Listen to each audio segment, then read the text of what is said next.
할렐루야. 주님의 평강이 성도님들에게 가득하기를 축복합니다. 오늘 말씀의 제목은 할 수 있거든입니다.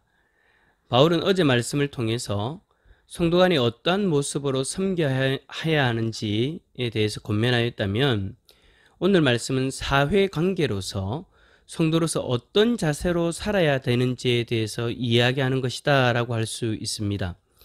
당시의 로마교회 성도들은 예수 그리스도를 믿는다라는 이유로 억울한 누명을 쓰고 핍박을 당하는 상황에 있었습니다.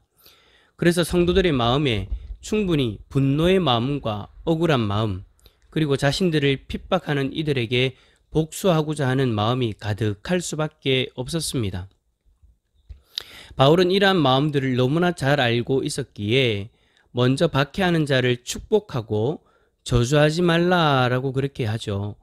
그런데 여러분, 우리를 박해하는 자를 축복하는 것, 이것이 쉽습니까? 우리를 박해하는 자들에게 저주를 하였으면 하였지, 축복한다라는 것은 마음으로 쉽게 동의도 되지 않을 뿐더러 그렇게 하는 거 참 어렵습니다. 차라리 15절과 같이 즐거워하는 자들과 함께 즐거워하고 우는 자들과 함께 우는 것은 할 수 있을 것 같아요. 기쁨을 나누고 슬픔을 함께 하는 것은 할 수 있을 것 같은데, 박해하는 자를 축복한다, 그리고 17절에 악을 악으로 갚지 않는다, 이것은 결코 쉽지 않습니다. 거기다가 17절 하반절에 모든 사람 앞에서 선한 일을 도모하라 라고까지 하죠. 여기서 모든 사람이라는 것은 나를 박해하는 자, 나에게 악을 행하는 자, 이 모든 사람들이 포함되어져 있는 겁니다. 그런데 그런 그들과 선한 일을 도모하라니요. 그냥 그들과 마주치고 싶지 않고 살면서 엮이는 것조차 싫은 것이 우리들의 마음인데, 선한 일을 도모하라니 바울이 우리에게 너무 무리한 요구를 하는 것은 아닌가 하는 그런 생각이 들 정도입니다.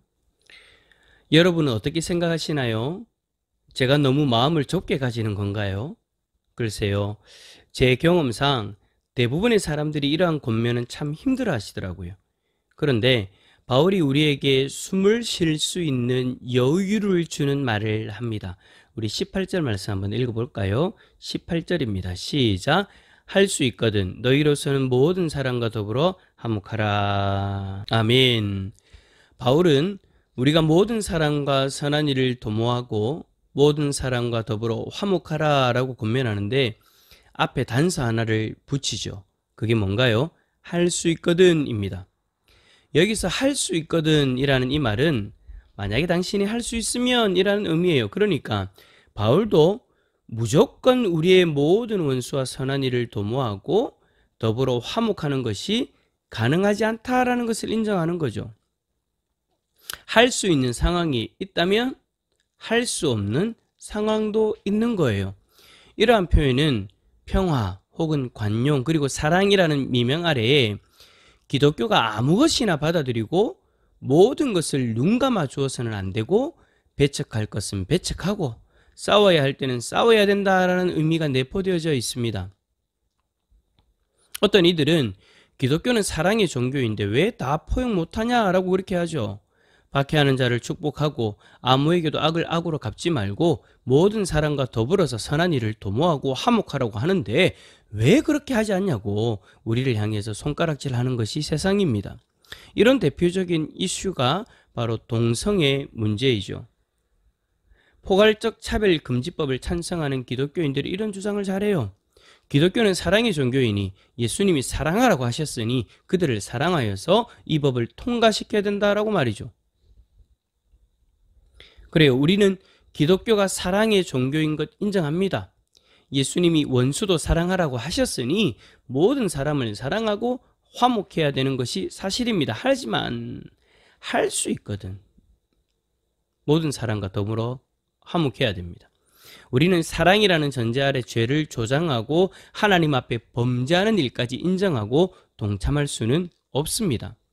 이것은 우리가 해서는 안 되는 일입니다. 그래서 우리는 세상으로부터 손가락질을 당해도 끝까지 우리 신앙의 절개를 지키는 것이죠. 뿐만 아니라 우리의 개인적인 삶에서도 마찬가지입니다. 우리는 할 수 있거든 모든 사람과 선한 일을 도모하고 화목해야 합니다. 하지만 우리로 하여금 죄를 짓게 하는 이들과는 함께서는 안 되죠. 그들 중에는 이단과 거짓 교사들이 다 포함되어져 있는 거예요.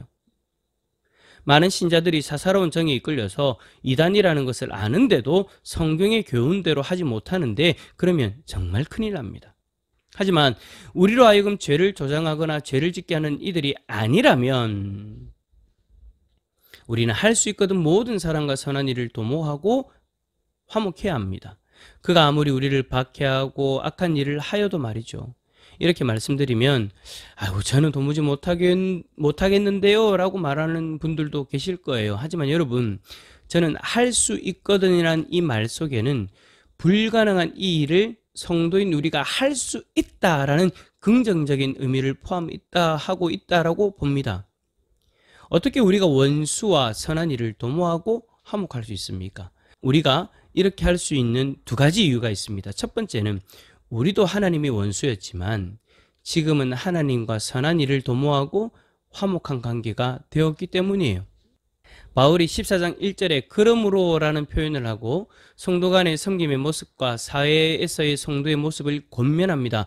여기서 그러므로라는 이 말은 바울이 앞에서 이야기한 내용으로 인하여서 우리가 성도 간의 지체로서 섬기는 일과 사회에서 원수와 함께 선한 일을 도모하고 화목할 수 있는 이 일을 할 수 있다라는 것이죠. 바울이 앞에서 계속해서 주장한 것이 무엇인가요? 우리가 도무지 구원받지 못하는 존재였지만 하나님이 우리에게 긍휼을 베푸셔서 믿음을 주시고 믿음으로 예수 그리스도의 의를 얻게 되었다라는 거예요. 이로 인해 우리는 하나님과 화목하고 하나님의 선한 일을 감당하는 존재가 되었다라는 겁니다. 그러니 이런 은혜를 입은 사람이라면 서로 다른 모습인 성도들이 그리스도의 지체로서 서로 섬길 수 있고요. 이 세상의 원수와 같은 존재들을 축복하고 함께 선한 일을 도모하면서 화목할 수 있다라는 거예요. 뿐만 아니라 두 번째로 하나님이 우리의 원수를 친히 갚아주시기 때문입니다. 그러니 내가 원수를 갚으려고 하지 말고 하나님께 맡겨라 라는 것이죠. 우리는 앞에서 말한 은혜를 입은 자답게 악에게 지지 말고 선으로 악을 이길 수 있는 존재인 거예요. 사랑하는 성도 여러분, 어떤 분들에게는 오늘 말씀대로 산다는 것이 참 어려울 수 있습니다. 어떻게 나를 박해하는 자를 축복할 수 있습니까? 어떻게 그 사람과 선한 일을 도모하고 화목할 수 있겠습니까? 그래요. 우리의 힘으로는 불가능합니다. 하지만 그런 은혜를 경험한 사람이라면 할 수 있습니다. 심판은 하나님께서 하실 것이니 하나님께 맡기고 그 은혜를 입은 자답게 똑같이 그 은혜를 베풀며 살아갑시다. 하지만 우리로 하여금 죄를 조장하거나 죄를 범하게 하는 사람이라면 철저하게 선을 그어야 하겠죠. 오늘 하루 할 수 있거든 모든 사람과 선한 일을 도모하고 모든 사람과 더불어 화목한 삶을 살아가시는 성도님들 다 되시기를 예수 그리스도 이름으로 축원합니다.